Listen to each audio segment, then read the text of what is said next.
pradėti. Ar gerai girdit mane? Ten toliau, kur sėdite visi irgi. Tai ką, malonu matyti savanorių grupę žmonių neabejingų kitų žmonių kančiai, kitų žmonių geroviai. Ir malonu taip pat pažįstamų veidų matyti. Tai tikiuosi pasidalinti kažkokiais savo patyrimais, mintimis. Ir galbūt galėsime ir skirti laiką klausimams, bet pirmą dalį dėl įrašymo bandykime gal daryti paskaitos formą, po to paliksiu vietos klausimams ir tada galėsime jau laisviau pasikalbėti. Ir antrą dalį padarytume labiau praktinę, kur galėtume tokių pratybų turėti formą. Ir tarp šitų dviejų dalių padarytume pertraukėlę nedidelę. Tai dabar apie valandą laiko būtų toks kaip teorinis įvadas, o po to galėtume jau praktiškai taikyti tai, ką norėsime išbandyti. Nuo ko noriu pradėti, tai būtent nuo kančios prasmės, nes kaip savanoriai, aišku, jūs daug susidurėte su ligoniais, su kenčiančiais žmonėmis ir kad labiau pamatyti galimybės, kokias turime bendraudami su kenčiančiu žmogum, svarbu kai kurios dalykus turėti omenyje ir kažkuriais iš jų pasidalinsiu. Jūs, aišku, turite jau savo nemažą patirtį bendravimo turbūt ir su ligoniais, ir savo asmeninę patirtį. Ir visus mus turbūt apjungia toks bendras žmogiškas dalykas kaip kentėjimas. Nes kentėjimas yra kiekvieno žmogaus gyvenimo dalis, kiekvienas iš mūsų kažkiek patiriame to ir, aišku, labiausiai žmonės išgyvena tą kentėjimą susidūrę su neišvengiamais iššūkiais, su savo liga, su artimųjų netektim, su kažkokiais praradimais. Ir būtent šitame etape yra labai svarbus palydėjimas, jautrus palydėjimas, tinkamas bendravimas, nes nuo to, kiek mes galime suprasti kito žmogaus kančią, kiek galime ją įsijausti ir nuo to ir priklauso, kiek mes būsime geri palydėtojai šituose etapuose žmonių. Iš ties, kol žmogus gyvena, sakykime, laimingai, tol jisai gyvena tokioj homo sapiens sąmonėje, kaip protingo žmogaus sąmonėje. Tačiau, kai susiduria su kentėjimu, su iššūkiais, jisai, kaip psichiatras Viktoras Franklis sako, atsiduria tarsi kitoj būsenoj. Tai Franklis kalba apie homo patiens, tai yra kenčiantis žmogus. Ir kai mes turime reikalą su kenčiančiu žmogum, kartais labai svarbu suvokti, kame yra jo kančia. Ir tai ir yra pagrindinio kontakto sąlyga. Jeigu mes sutiksime žmogų jo kančioje ir suprasime, tai mūsų bendravimas bus su juo prasmingas, palydėjimas, tinkamas. Kol žmogus nesusiduria su stipresniu kentėjimu, jisai gyvena tokioj tarsi laimės iliuzijoje, kad visa tai, ką jis patiria tarsi kasdienybėje, įvairius rūpesčius, reikalus, kad tarsi tai ir išsemia visą gyvenimą. Bet kančia išbloškia žmogų iš kasdienybės ir parodo, kad jo gyvenimas yra kažkas daugiau. Ir kaip filosofas Jaspersas sako, kad būtent kančia sužadina žmogaus būtį. Nes kentėdamas žmogus priartėja prie savo būties. Visi kiti rūpesčiai tarsi nustoja būti reikšmingi, žmogus susitelkia su visom savo jėgom, tarsi aplink savoji aš, kad išgyventų, kad tarsi meta iššūkį mirčiai, meta iššūkį tai kančiai, kuri bando jį sunaikinti. Ir būtent dėl to kartais tie žmonės, kurie gyvenime buvo lepūnai ar kažkiek tai ištyžėliai, tai kančios ištikti gali tapti didvyriais, gali tapti šventaisiais. Ir nekartą tą skaitome ar su to susidurėme ir gyvenime, kai matome, kad kančia žmogų tarsi priartina prie būties. Ir kai mes esame šalia kenčiančio žmogaus, mes irgi priartėjame prie tos būties kartu, tarsi gyvenimo mumise atsiranda daugiau, to tikro gyvenimo, paslėpto gyvenimo, kuris nėra apie kasdieninius rūpesčius, bet tas paslėptas gyvenimas, kuris mumise kyla iš tokios Dievo prigimties, kai mumise skleidžiasi. Ir dėl to labai svarbu ta pagarba, susiduriant su kenčiančiu žmogum, ir nuolankumas, nes kenčiantis žmogus visada truputį pranašesnis, jame daugiau to gyvenimo tikro. Ir turbūt iš savo patyrimo irgi tą pajuntate, pažįstate, kad kai susidurite su skausmu, su kitų žmonių išgyvenimais, tai kažkiek keičia ir mus pačius, ir tame ir yra kančios prasmė. Kad kančia prasminga tada, kai mus keičia, kai mes tobulėjame, kai mes augame, dvasiškai kažkaip stiprėjame. Ir čia žinomas psichiatras Viktoras Franklis ir skiria, ko yra prasminga ir neprasminga kančia. Tai kančia visada prasminga, jeigu yra neišvengiama, nes mes tada tiesiog esame įmesti į ją ir turim kažkokią užimti poziciją, kažkokią savo nuostatą turėtos kančios atžvilgių. Ir didvyriška nuostata kančios atžvilgių ir įprasmina tą kančią. Tuo tarpu, jeigu tai kentėjimas, kurį mes galime pakeisti, tai mes esame kaip ir pašaukti jį sumažinti, pakeisti, jeigu galime jį sumažinti savo gyvenimą, sumažinti kitų gyvenimą, svarbu, kad mes visomis jėgomis mėgintume tą daryti. Kaip pavyzdį galim paimti kokį vartojantį žmogų priklausomą nuo alkoholio, sakykime. Ir žmogus vartodamas svaigalus, jisai pats kūrė savo kančią, tai sukuria kentėjimą. Jam nuo to ilgainiui pasidaro blogai ir gyvenimas gali atrodyti nepakeliamas.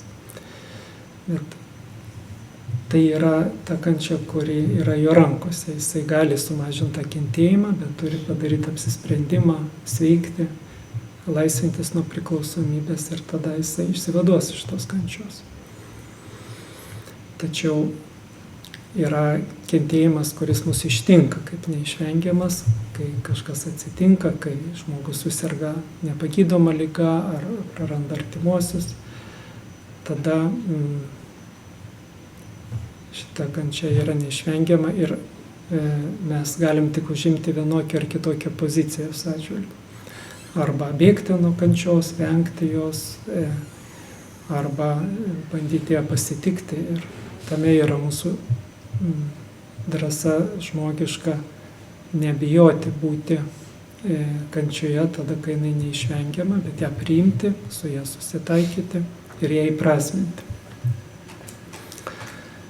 Ir kaip įprasminti kančią yra nėra lengva, nėra paprasta kalbant su žmogum, nes dažnai žmonės būna labai nusivylę, būna apimti depresyvumo netgi, ar kažkokio tai baimės, ar tiesiog net nenori bendrauti, gali būti suparaližuoti kančios. Ir tokiu atveju labai svarbu žmogų pirmiausia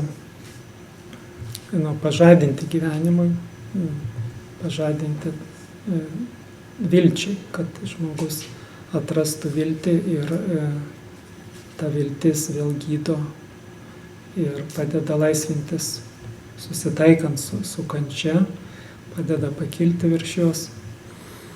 Bet tai yra visas ilgas procesas. Ir viena yra tokia istorija, kurią pasakojo profesorė Lebedeva, čia tokia meno terapeutė, buvo atvykusi į Lietuvą, man teko dalyvauti seminare. Ir jinai pasakojo apie žemės drebėjimą Tailande, kurio metu buvo daug sugriauta pastatų ir žmonės kai kurie atsidūrė po griuvėsiais. Ir viena komanda savanorių gelbėjo tos žmonės, ten buvo ir socialinių darbuotojų, ir gydytojų, ir psichologų, labai įvairių specialistų, kurie atkasinėjo ligonius, juos reabilituot bandydavo, gydyti ir taip toliau.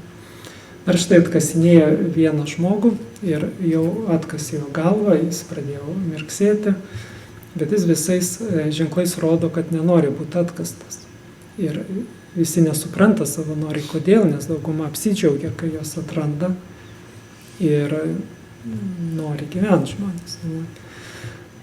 Bet šitas žmogus nenori gyventi akivaizdžiai ir niekas nesupranta, kodėl. Ir vėliau tik tai, kai atkasa visą žmogų, visi pamato, kodėl.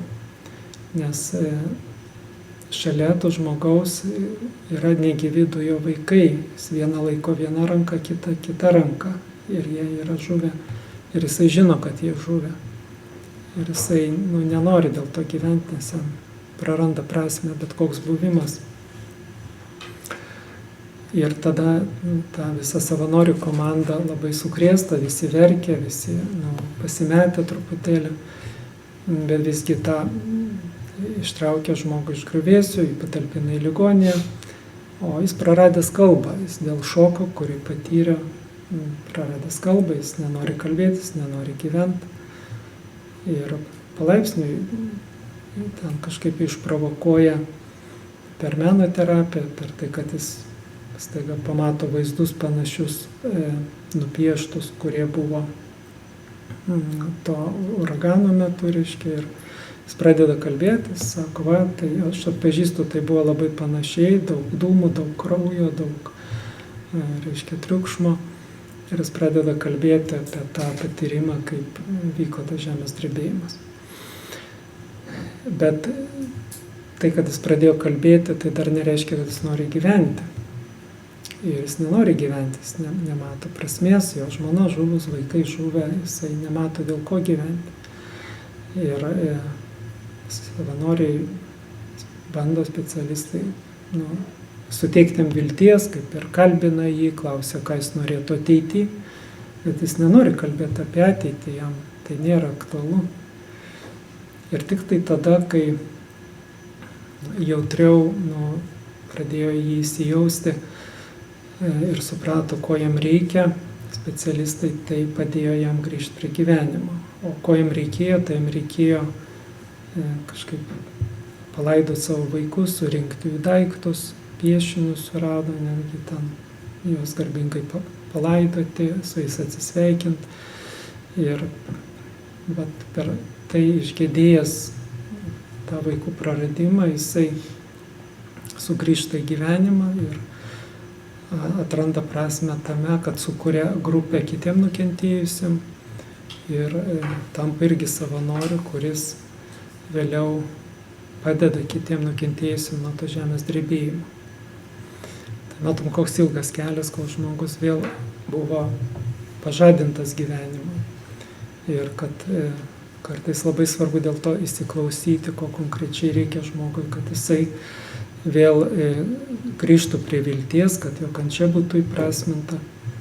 Ir tam reikia nemažai laiko būti su žmogumi, gilintis, bandyti įsiklausyti. Tai yra atpažinti, kur yra tas potencialas, kuris gali padėti žmogui pakilti virš tos kančios. Ir kartais yra labai nelengva, kai susiduriam su tokiais tragiškais įvykiais. Man pačiam teko konsultuoti porą tėvų, kurie neteko vaiko, kurių mergaitė nusižudė. Ir kai jisai susitinkė, atrodo, jokie žodžiai, beverčiai visi žodžiai, jie nieko negalėjais išreikšti, nes, ką gali pasakyti tėvam, kurie prarado vaiką ir dar tokiu būdu, tai vienintelis dalykas, ką gali, tai būti šalia, klausytis, ką jie nori sakyti. Ir ilgainiui tai kažkaip padėjo jam išsikalbėti, išeiti iš to kalties išgyvenimo, kuriame jie buvo labai kurio buvo apimti. Ir kaip jie ir atrado prasme vėl toliau tame, kad galbūt gali ištaisyti savo klaidas su kitais vaikais bendraudami kitaip, negu bendravo su ta dukra, kuriai trūko dėmesio ir kuri pasitraukė iš gyvenimo tokiu būdu. Bet man tas patyrimas, kuris buvo pagrindinis tas, kad iš tikrųjų tarsi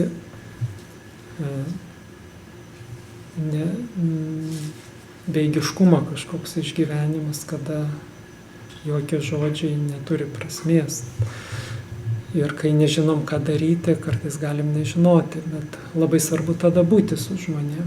Ir kai būnam, jie pradeda iš kančios kažką kalbėti. Jeigu žinote Jobo istoriją, tai iš Biblijos apie Jobą, kuris irgi buvo labai sėkmingas, klestintis žydas, reiškia tikintis, bet po to viskas iš jo buvo atimta. Ir jisai, reiškia, nori kalbėti tame savo skausme, kaip Antanas Maceina knygoje Jobo drama rašo, kad, cituoja Jobą, rašo, kad aš nedrausiu savo burnai, nes aš noriu kalbėti savo dvasios suspaudime, aš noriu skųsti savo sielos liūdesyje. Bet Jobas nori kalbėti ne tam, kad palengvintų savo skausmą, bet kad iš naujo pagrįstų savo būtį. Kaip Maceina rašo, kad jo žodis turi išsklaidyti nebūties tamsą, su kuriais susidūrė. Ir jeigu turėsite tokio kantrybės patyrinėti tą Jobo knygą, tai labai vertinga kaip savanoriam, nes joje yra epizodai, kurie rodo, kaip nereikia bendrauti su kenčiančiu žmogum. Turiu minti tos draugus, kurie Jobą aplanko ir bando, reiškia, aiškinti jam kažką, kad čia bausmė už jo nuodėmes yra ta kančia, arba kažkokias dėstyti pažiūras teisingas. Bet Jobui reikia ne to, jam nereikia išspręsti problemos kažkokios tokiu būdu. Jam reikia, kad jis sutiktų labai asmeniškai, kad jo išklausytų. Ir jisai pats kaip ir atranda, kaip per savo tą įsisąmoninimą ištikusių dalykų iš tos kančios pasikelti. Ir susikoncentruoja į pačią būtį, į pačią esmę gyvenimo. Tai va čia yra kaip ir tokios geros pamokos, kaip netinka kalbėti su kenčiančiu žmogum. Bet mums svarbu suvokti ir tai, kaip tinka, ar ne, kaip gerai būtų kalbėti. Ir nemažai apie tai yra rašęs Viktoras Franklis knygoje Sielogyda, jeigu irgi turėsit kantrybės ją patyrinėti, tai apie bendravimą su kenčiančiais žmonėm. Tame Franklis buvo tikrai labai išmintingas ir labai mokėdavo parodyti žmonėm kitą pusę gyvenimo, kurios jie nematydavo. Ir ta kita pusė padėdavo jiem tą savo kančią visai kitaip pamatyti, ją įprasminti. Pavyzdžiui, jis pasakoja, kaip pasikreipėsi vienas gydytojas, kuris labai mylėjo savo žmoną ir ją prarado. Ir yra gilioj depresijoje dėl jos mirties ir nieko nenori. Ir save dėl daug ko kaltina. Ir tada Viktoras Franklis jo klausė, o kas būtų buvę, jeigu tu būtum pirmiau miręs. O jisai sako, jinai to nepakeltų, negalėtų to išgyventi. Tai va, sako, tai leisdamas jai mirti, tu išgelbėjai ją nuo tos nepakeliamos kančios, kurią jinai patirtų tave praradusi. Bet tu dabar už ją tarsi tą kenti, kad jai nereikia to iškentėti praradimo. Iš tikrųjų, kartais atrodo, kad likusiam gyviem būna sunkiau negu mirusiam. Ir per tai tas, reiškia, gydytojas jisai irgi pamato, kad jo kančia prasminga, kad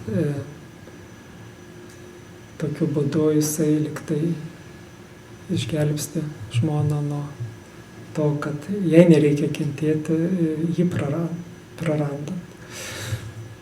Tai yra tarsi toks požiūrio pakeitimas, kuris parodo, kad bet kokia kančia gali būti įprasminta, jeigu mes pamatom,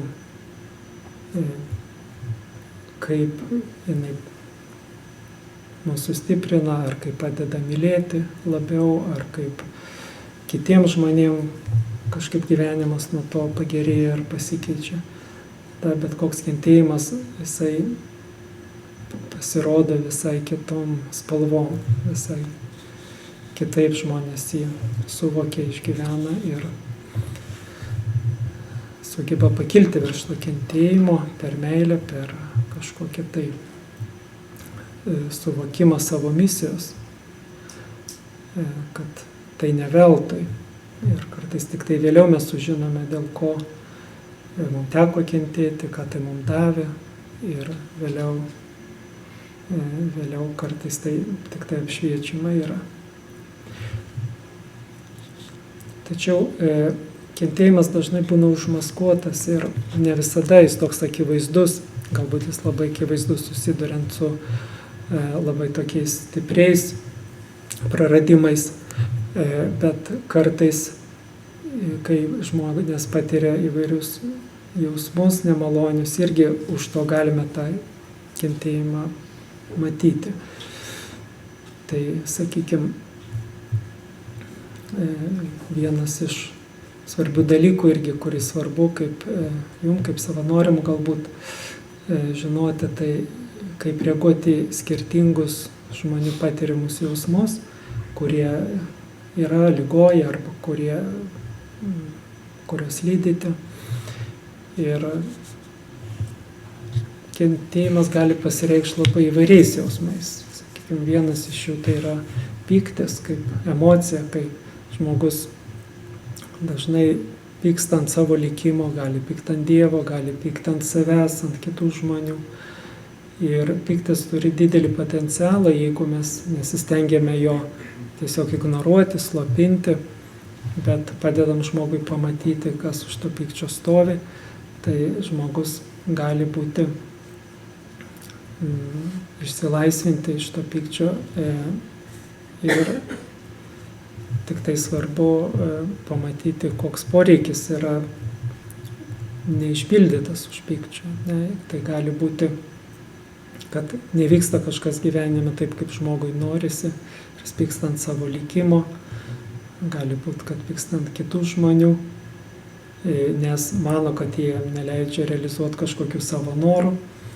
Ir jeigu mes padedam tai įsisąmoninti, priimdami pyktį, tai padedam žmogui priimti ir sumažinti tą kentėjimą tokiu būdu, kad jis suvokia savo norą, suvokia, kaip jį gali išpildyti, arba susitaiko su tuo, kad nebūtinai reikia išpildyti ir irgi tampa laisvesnis nuo užvaldžiusios neapykantos arba priešiškumo arba jausmų, kurias ilgą laiką patiria ir jie įslegia. Ir kaip sekantis žingsnis, aišku, atleidimas galimas tada ir kažkoks išėjimas iš to slegiančio stovio. Tai kančia gali irgi maskuotis ir už kitų jausmų, tokių kaip liūdesys ir žmogus, kuris kenčia dėl kažko, gali būti praradęs viltis, gali būti liūdnas, gali būti rezignacijoj netgi. Ir kartais nereikia skubėti žmogaus ištraukti iš to liūdesio. Kaip tik liūdesys yra tas išgyvenimas, kuriame svarbu pabūti, leisti žmogui, ypač jeigu tai susijęs su gedėjimu, žmogus turi praeiti visą procesą gedėjimo. Ir vienas etapas yra išliūdėjimas, tai yra pabuvimas tame liūdesyje, kuriame žmogus labiau suvokia savo gyvenimą, galbūt savo klaidas, kažkokius procesus labiau apmąsto. Dėl to nereikia skubėti žmogui išvedinėti iš liūdesio, bet reikia padėti jame išbūti. Išskyrus atvejus, kai liūdesys yra kaip nuslopintas pyktis. Tada svarbu būtų žmogui vėl padėti grįžti prie pykčio. Nes kartais žmogus pyksta, gali jo išreikšti, tada tai pereina į liūdesį ir nusivilia, kad negali kažko pakeisti, išreikšti.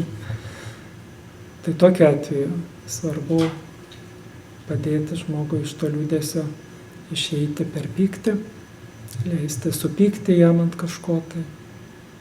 Ir per tai liūdesys irgi sklaidosi.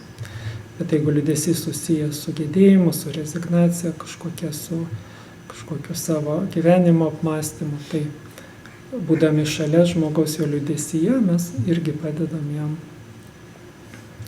tą atlaikyti liūdesį ir palaipsniui iš jo irgi išeinėti. Vienas iš tokių stiprių jausmų, ir kai žmogus kenčia, tai gali būti susijęs su beprasmybė. Ir jeigu žmogus, sakykime, neatranda prasmės savo gyvenime, savo dabartinėj situacijai, jisai gali būti irgi labai prislėgtas. Ir tada irgi labai svarbu kartu su žmogum padėti ieškotos prasmės ir tiesiog tokie transliuoti jam viltį, kad ta prasmė egzistuoja bet kokiu atveju. Tik tai problema, kad jinai neatrandama. Kad kiekvienas žmogus savo gyvenime gali atrasti tą prasmę, jeigu atkakliai ieško, jeigu mėgina nepasiduoti.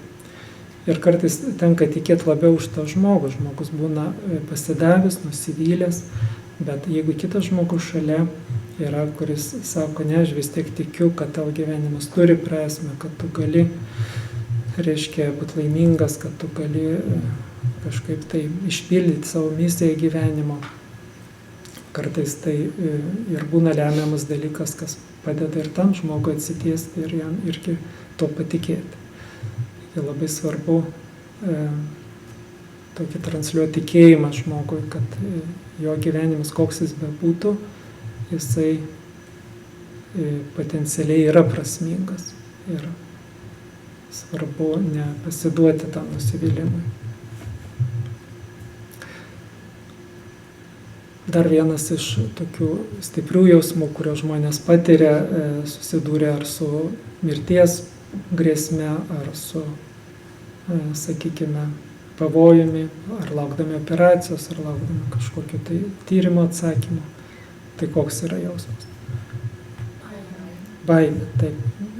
Ir baimė yra labai sukaustantis toks jausmas. Irgi jeigu žmogus atsiduria baimės gniaužtuose, jisai tai paralyžuoja.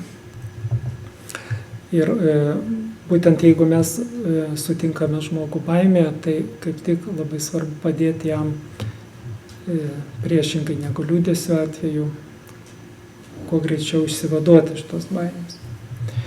Ir vienas iš būdų tai yra padėti suvokti, kokie troškimai ar norai yra už tos baimės. Nes jeigu žmogus bijo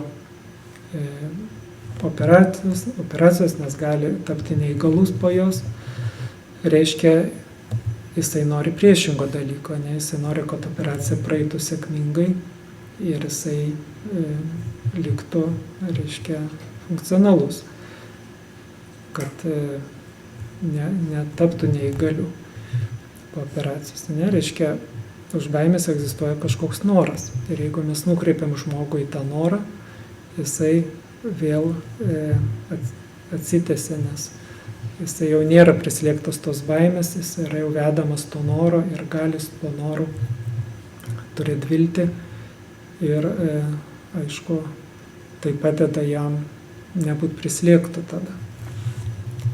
Aišku, norai gali būti įvairūs, kaip yra toks anekdotas, kai, reiškia, pacientas klausė gydytojo, sako, gydytojau, o sakykit, po operacijos, gerklės operacijam turi būti padaryta, ar aš galėsiu fleitą groti. Žinoma, sako gydytojas, galėsit. Tai jūs puikus daktaras, sako pacientas, nes aš fleitą iki operacijos tai nemokėjau groti.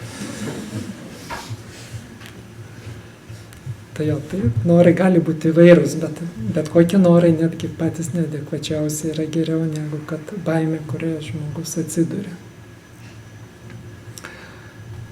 Ir kai matome, labai įvairūs jausmai gali būti susijęs su žmogaus kentėjimu ir svarbu padėti žmogui tuos jausmus savyje suvokti, jeigu mes pastebim juos, padėti vardinti, padėti žmogui išsakyti. Ir tas išsakymas irgi mažina kentėjimą, pasidalinta kančia mažėja, kaip sakoma, o džiaugsmas didėja. Na, tai labai svarbu prakalbinti žmogų, jeigu jisai yra sukaustytas kažkokio vidinio skausmo, leisti jam kažkaip tai išreikšti save, dalintis tuo, kas jam sunku, ir per tai po truputį ateina sveikimas, stiprėja viltis, stiprėja žmogaus dvasia ir jisai išsilaisvina iš kentėjimo per tokį palydėjimą. Tačiau kaip tą daryti? Ir tai nėra kažkokių tai schemų, kaip tą padaryti. Ne? Mes turime būti jautrus žmogui, kaip suvokti, ko jam reikia, kas jam svarbiausia tuo metu. Bet labai svarbi pati nuostata, kuri leidžia palydėtojo nuostatą. Ir ta nuostata labai gerai yra suformulavęs žinomas toksai psichoterapeutas Amerikoje Karlas Rodžersas, gyvenęs 20 amžiui. Jisai sukūrė visą metodą tokio nedirektyvaus konsultavimo, kai tiesiog buvimas su žmogum ir leidimas jam dalintis padeda vykti dideliem vidiniam pokyčiam. Bet tai irgi yra menas, kuris turi būti ir įvaldytas. Tačiau pačios nuostatos, tai jų galima išmokti arba galima jas praktikuoti. Tai tas nuostatas Karlas Rodžersas apibūdina keliais tokiais terminais. Tai viena iš nuostatų tai yra besąlygiška pagarba. Ir besąlygiška pagarba reiškia, kad žmogus priimamas toks, koks jis yra, be jokių jeigu.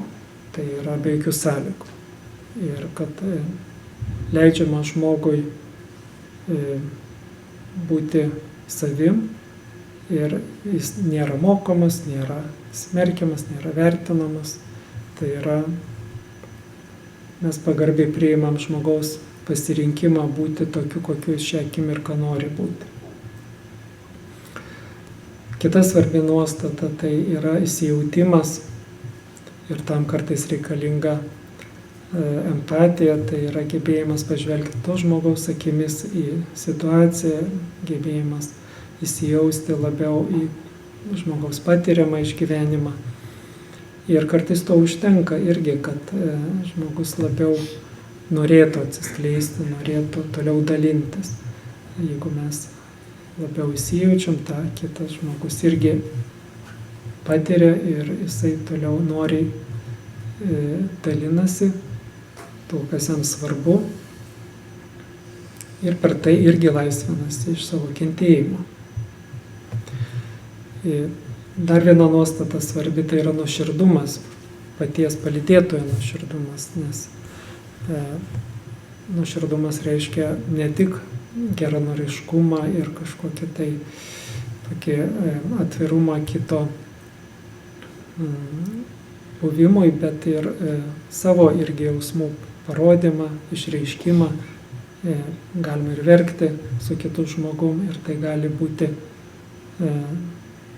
daug geresnis palydėjimas kartais negu kalbėjimas kažko tam žmogui. Arba galima būti tyloj ir klausytis ir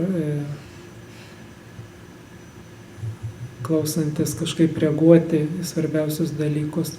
Ir tada taškas sakinio pabaigoj tampa kableliu to žmogaus kalboje, kai jisai atrodo jau viską pasakė, bet geras klausytojas leidžia toliau tęsti žmogui atsiskleidinėti vis giliau, vis daugiau kažkaip dalykų įvardinti, kuriuos jisai patiria, kurie jam svarbus.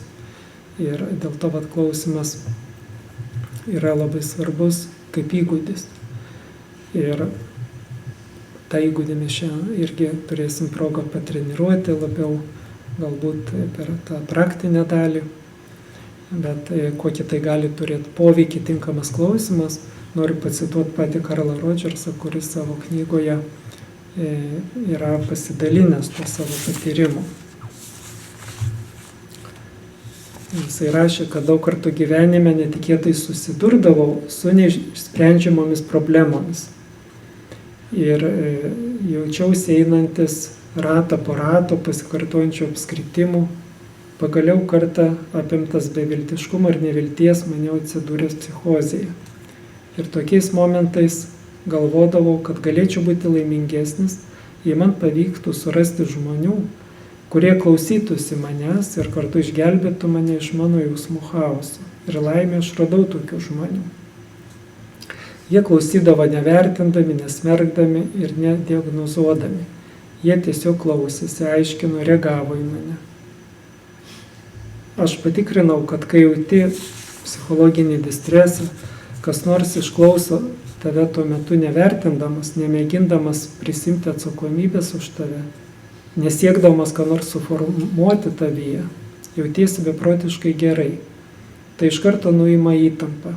Tai leido ir man priimti anksčiau mane gąsdinusius jausmus, kaltes, neviltį, painiavą, kurie buvo mano patyrimo dalis. Kai manęs klausėsi ir mane išgirdo, aš galėjau naujai suvokti savo pasaulį ir eiti tolyn. Nuostabu, kai jausmai, kurie atrodė siaubingi, tampa visai pakenčiami, kai kas nors tave išklauso. Keista, kad dalykai atrodė neišsprendžiami, tampa aiškus, kai kas nors išgirsta tave. Aš giliai vertinu šios momentus, kai mane jautriai, empatiškai, dėmesingai išklauso.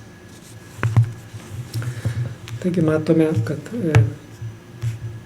yra dalykai, kurie veikia savaime ir tinkamas išklausimas, jisai daug procesų paleidžia žmoguje, kuris dalinasi, kuris kalba, kuris kažką išgyvena sunkaus. Ir tam, kad tas galėtų vykti, labai svarbu, aišku, yra ir tam tikri įgūdžiai, tos nuostatos, apie kurias kalbėjome, bet ir tokie neverbaliniai dalykai, kurie mūsų bendravime irgi labai reikšmingi. Ir vienas tokių svarbiausių dalykų, kai mes sutinkame žmogų, kuris nuteikia žmogų vienaip ar kitaip, tai kas jūsų manymu yra? Šypsena. Taip, šypsena yra tas stebuklus darantis nežodinis elgesys. Jeigu įsivaizduokit žmogų, kuris susiraukęs, jūs sutinka atidaręs duris, ne kažkur, ir žmogų, kuris sutinka su šypsena. Tai visiškai skirtingom kryptim veikia mūsų tolesnį bendravimą. Arba žmogus, kuris atsisveikina su mumis ir irgi nusišypso, dažnai labiau norisi vėl susitikti su juo.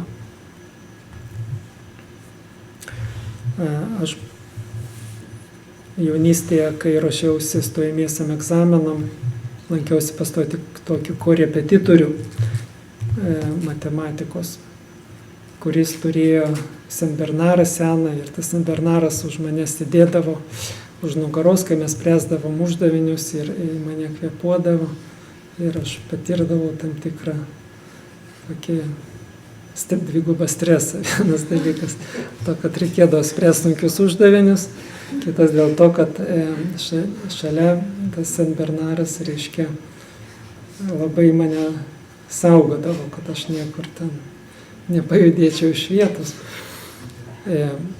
Bet, reiškia, po to susitikimo tas korepetitorius, atsisveikindamas, labai gražiai nusišypsodavo. Ir tas nusišypsojimas man kaip ir skatina vėl grįžti pas jį, ir senbernarą visai aš to pamilau, ir tada jau su juo susidraugavom taip pat. Ir tai keitė visą tą atmosferą, ir vėliau aš labai norėjau eidavo į tos susitikimus, ir galų gale sėkmingai ir pavyko įstoti ir tą egzaminą išlaikyti. Tai va čia mano patyrimas toks apie šypseną, jos poveikį gyvenime, ilgalaikį tokį poveikį.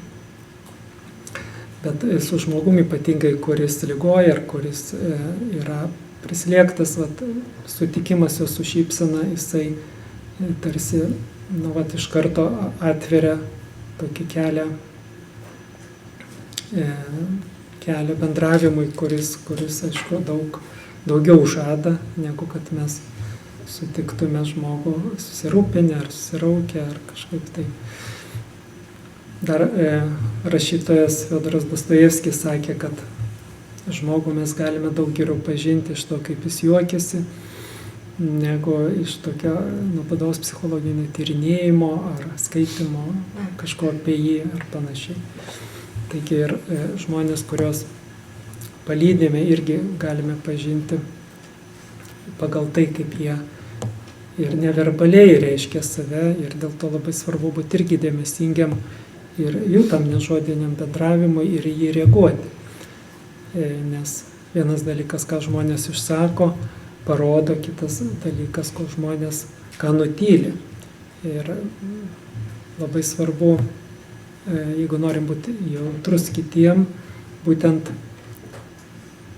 matyti, ką žmonės išreiškia ne žodžiais, o savo gestais, savo veido išraiška, savo balso tonu. Ir taip pat išgirsti, kas tarp eilučių yra kalbama, ar ne tos žodžius, kurių žmonės nepasako dėl kažko. Ir kartais padėti pasakyti tos žodžius, padėti už juos įvardinti arba padėti išdrįsti juos išsakyti. Tai tam reikalingas geras kontaktas su žmogum, kurį mes palydėme, su kuriuo kalbamės.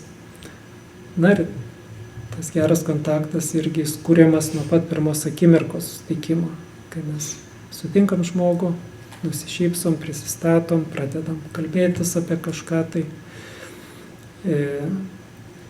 tada jau prasideda tas nematomas kontakto kūrimas. Ir jeigu mes esam dėmesingi kitam žmogui ir domimės jo ir nesiblaškom į kitus dalykus, kurie tuo metu gal kaip distraktoriai visada egzistuoja, mes žmogui parodom, kad mes jį vertina, mes jį kažkaip tai rimtai žiūrim į jį, į tai, ką jisai dalinasi, ar tai, kuo jis gyvena. Ir tai yra gera pradžia tolesniam bendravimui. Ir aišku, labai svarbu ir kalbantis su žmogum būti dialogė. Tai yra, kad ne patiem kalbėti, ne kad vienas žmogus kalbėtų, bet visą laiką reaguoti į tai, ką žmogus sako, tiek savo nežodinę išraišką, tiek kažkokiais trumpais žodeliais, trumpais sureagavimais, linktelėjimu, žvilgsniu, tarsi parodant, kad mes esam su juo, kad mes esam dialogė. Ir šiandien irgi mes mokysimės, kaip aktyviai klausytis, kaip tinkamai reaguoti, kai žmogus kažką kalba, dalinasi, reiškia save. Ir kaip išlikti su juo geram kontakte. Tai dėl tokio teorinio įvado, manau, šiandien pakanka. Galbūt yra klausimų, tai esu pasiruošęs juos atsakyti. Ko nespėsim, galėsime po pertraukos tada irgi pasikalbėti, aptarti, gal kažkokių naujų klausimų kils. Dabar dėkoju už dėmesį ir tuo baigiu.